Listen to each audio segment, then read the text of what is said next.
Muy buenas noches. Nos toca desarrollar en esta oportunidad un tema que ya lo habíamos tratado en módulos anteriores. Conceptualmente y de manera práctica también habíamos trabajado con vectores.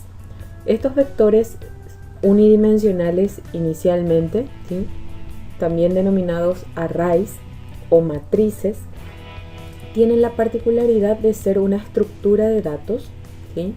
Los vectores son, repito, matrices o vectores unidimensionales. ¿Qué significa eso? Que tiene una sola dimensión. Solamente están compuestas por una fila, si queremos relacionarlo de esa manera.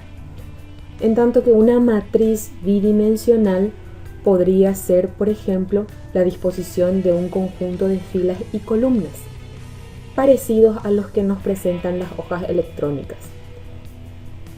Una estructura de datos que contiene una colección de valores del mismo tipo es una de las definiciones que podemos encontrar de vectores o matrices, de vectores o arrays, ¿sí?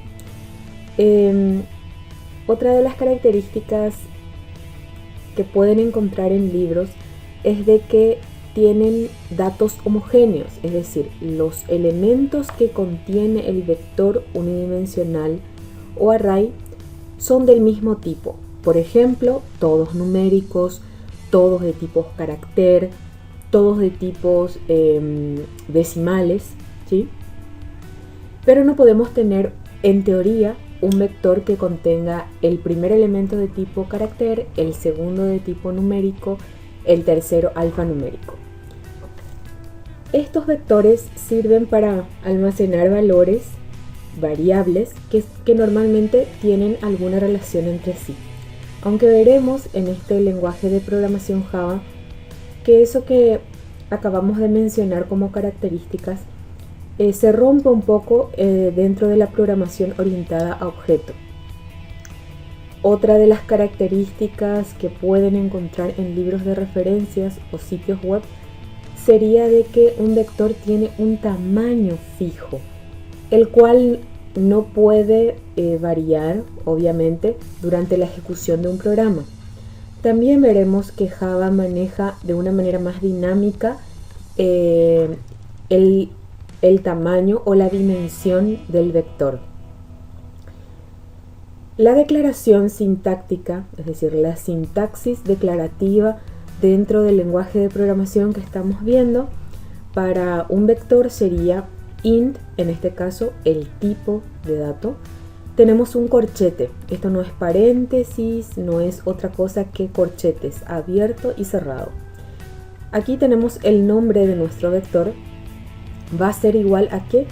A new, la palabra new que permite instanciar, un objeto de tipo int también, un vector en este caso que va a tener 10 elementos, se indica el tamaño que va a tener. Repito que esto después vamos a ver con las prácticas que puede manejarse de una manera mucho más dinámica. Vamos a continuar y podemos ver que vamos para adelante. La representación gráfica de un vector. Esto sería lo más cercano a una estructura de vector, si es que lo podríamos visualizar, en donde tenemos una serie de casillas a los cuales le llamamos posición. Dentro de cada posición hay un elemento. Fíjense que estos elementos tienen la misma característica de ser todos enteros, numéricos enteros. Entonces, lo que alberga en este caso, en este ejemplo, esta representación gráfica de vector, es una variable de tipo entero. Por lo tanto, el vector va a ser de tipo entero también. Como manejamos en Java el concepto de objeto, si nosotros decimos de que, vamos a decir, el objeto se va a almacenar dentro de cada uno de los elementos o posiciones del vector, podemos almacenar distintos tipos de objeto y ahí cambiaría la dinámica inicial que habíamos planteado y la fundamentación teórica que presenta muchos de los libros y páginas sobre vectores, que hablan de que los elementos deben de ser homogéneos. Vamos a ver cómo se rompe un poquitito con el paradigma de la programación orientada a objeto. Seguimos un poco más para ver la declaración y tipo más de cerca, en donde decimos nuevamente que el tipo de vector sería el tipo de dato que va a manejar, el nombre del vector que nosotros queramos dar y el número de valores que almacena el vector. Está denotado entre el corchete. Aquí tenemos justamente 5 elementos. En este caso todos son numéricos enteros. Cuando nosotros hablamos de posición dentro de un vector, hablamos de la posición 0, 1, posición 2, posición 3, posición 4.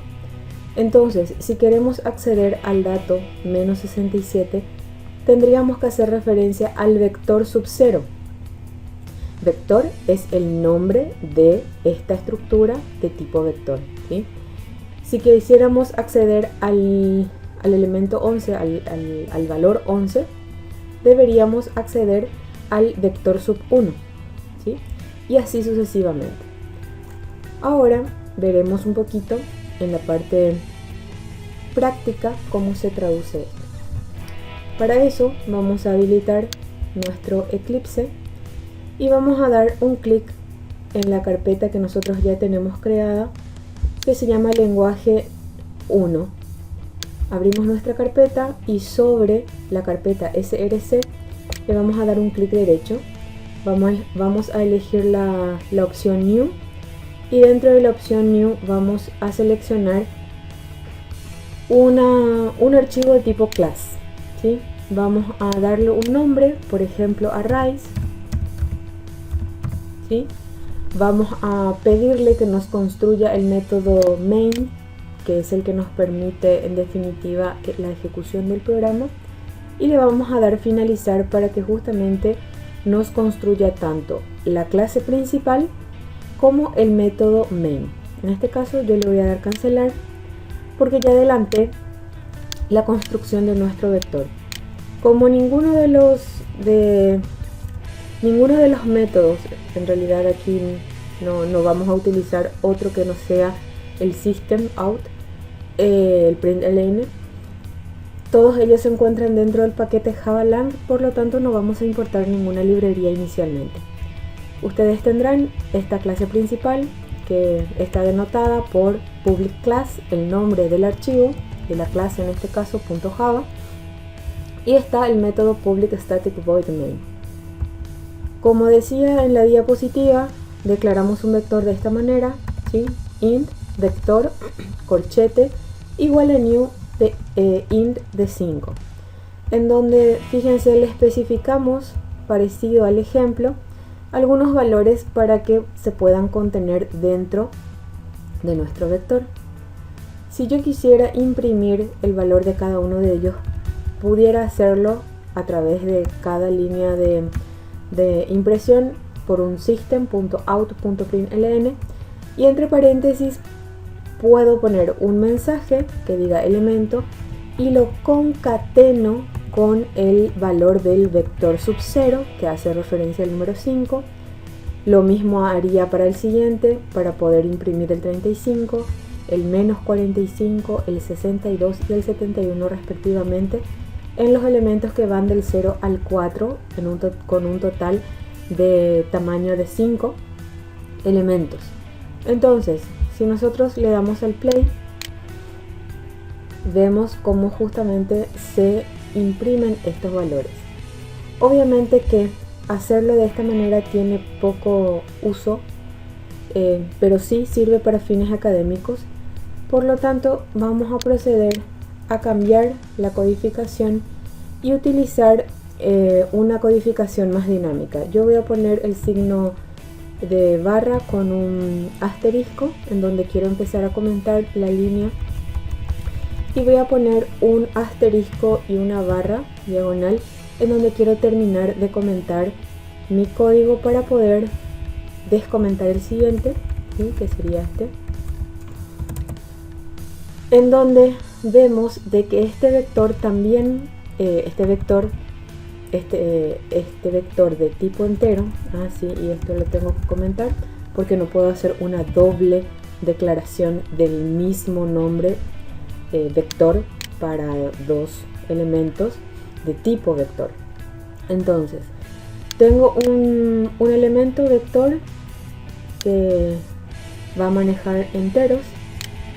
No lo declaro como en esta ocasión, sino que lo que hago es poner entre una serie de llaves abierta y cerrada, puedo agregarle los valores de manera arbitraria, solamente separándolas por coma. Eso implicaría de que en este caso yo tengo 1, 2, 3, 4, 5, 6, 7, 8, 9, 10, 11, 12, 13, 14, 15, 16, 17, 18 elementos, ¿sí? Si yo utilizase esta metodología de la impresión, solamente imprimiría hasta el elemento 5, que sería 1, 2, 3, 4, 5, hasta este valor, ¿sí? Vamos a probar. Le vamos a dar al play. Le vamos a dar OK. Y vemos cómo efectivamente nos imprime los primeros 5 valores. No sabiendo la cantidad de elementos que puedan haber, entonces convendría, como ya habíamos visto, utilizar un ciclo for que nos permite realizar la cantidad de veces que queramos, y en este caso podemos utilizar nuevamente el método length, como habíamos visto en la clase anterior, para conocer el valor, el largor máximo que va a tener este elemento vector y darle como límite superior, ¿sí? al for, justamente lo que nos devuelva el length del vector. Entonces voy a comentar también de la misma manera estas líneas de código, una barra y un asterisco, y donde quiero terminar de comentar, un asterisco con una barra. Bien, entonces a modo también para indicarles nada más, si yo quiero acceder a un solo elemento, evidentemente que puedo hacer esto, me va a devolver el número 87, ¿sí? Voy a darle OK. Perdón, el elemento 3 sería el elemento 0, el elemento 1, 2 y 3, está bien. El elemento 90 es lo que me devuelve, perfecto. Ahora voy a utilizar el ciclo for para poder imprimir mediante la siguiente línea. Voy a decirle desde, ¿sí? Desde i igual a 0 hasta el valor máximo que contenga el vector, no sabemos cuánto es. Vamos a hacer lo siguiente, acá se abre la llave del cierre, se va a cerrar aquí aproximadamente, voy a descomentar una llave, perfecto, y lo que voy a poner es un system.out.println. Le voy a decir que me imprima primero un mensaje que dice elemento. Pudiera yo imprimir un valor, es decir, el orden, el primer elemento, segundo, tercero, cuarto, quinto, etcétera, de esta manera. Yo sé que los elementos comienzan a contarse desde la posición 0, por lo tanto, si a ese valor le sumo 1, estaría justamente obteniendo el 1, porque 0 más el número sumado 0 siempre me va a dar el mismo número. Después sería el 2, el 3, el 4, el 5 y veríamos la cantidad de elementos que tenemos. Eso lo concateno nuevamente con un mensaje que sería un signo igual, que les dejo unos espacios para que tenga una mejor visualización la impresión, y nuevamente lo concateno ¿con qué? Con el valor de vector sub i. ¿Cuánto vale i? Vale lo que justamente establece el for desde i hasta el largo que tenga nuestro vector.